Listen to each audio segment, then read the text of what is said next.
সকাল সকাল মাথাটা খুব ধরেছে, তার কারণ গতকাল বিকেল থেকে জ্বর এসেছে আর মাথা যন্ত্রণাটা প্রচণ্ড আকারে হচ্ছে। জ্বর হোক বা মাথা যন্ত্রণা, রান্নাঘরে তো যেতেই হবে, তার কারণ রান্না না করলে কিন্তু বাবা সকাল সকাল কাজে বেরোতে পারবে না।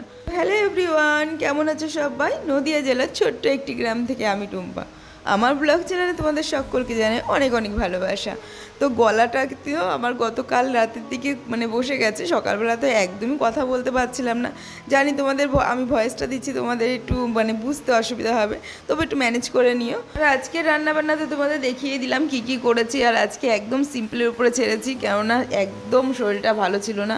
সকালবেলা উনুন পাড়ায় গিয়ে একদম ঘেমে টেঙে একার হয়েছি, কেননা ধরো এদিকে জ্বর, তারপরে আবার এদিকে উনুন পাড়ের তাপ, শরীরটা একদমই খারাপ লাগছিল। তো যাই হোক, রান্নাবান্নার ঘর থেকে তো একদম বেরিয়ে এসেছি, ওই ঘরের কাজ কমপ্লিট করে নিলাম। তো চলো, এই দিকে কিন্তু উনুনটা নিকানো বাকি ছিল, যেহেতু বাসন টাসন মাজা হয়ে গেছে। তো ভাবলাম একবার উনুনটা নিকিয়ে বেড়াই, একবার যদি ঘরে গিয়ে বসি না, পরে আর আসতে ইচ্ছা করবে না এইসব কাজ করতে। তো ভাবলাম যতটাই কষ্ট হোক না কেন, একবারে সমস্ত কিছু সেরে তারপরেই বসবো। তো ফাইনালি আমার কিন্তু রান্নাঘরের কাজ হয়ে গেছে, আর এই ঘরটাও কিন্তু আমি একবারে ঝাড়টার দিয়ে পরিষ্কার করে নিচ্ছি।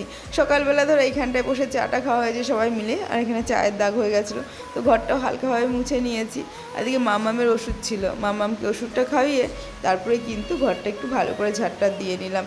আর এদিকে স্নান টান করে, আজকে একটু তাড়াতাড়ি স্নান করেছি, স্নান টান করে প্রচণ্ড জ্বর জ্বর ভাব লাগছিলো, আবার একটা ওষুধ খেয়ে নিলাম। তারপরে বিকেলবেলা মামামের কিছু ভাজা খেতে ইচ্ছে করছিলো, একটু আলুর চপ বানিয়ে দিলাম, আর এদিকে শিউলি পাতার বড়াও ভেজে নিলাম।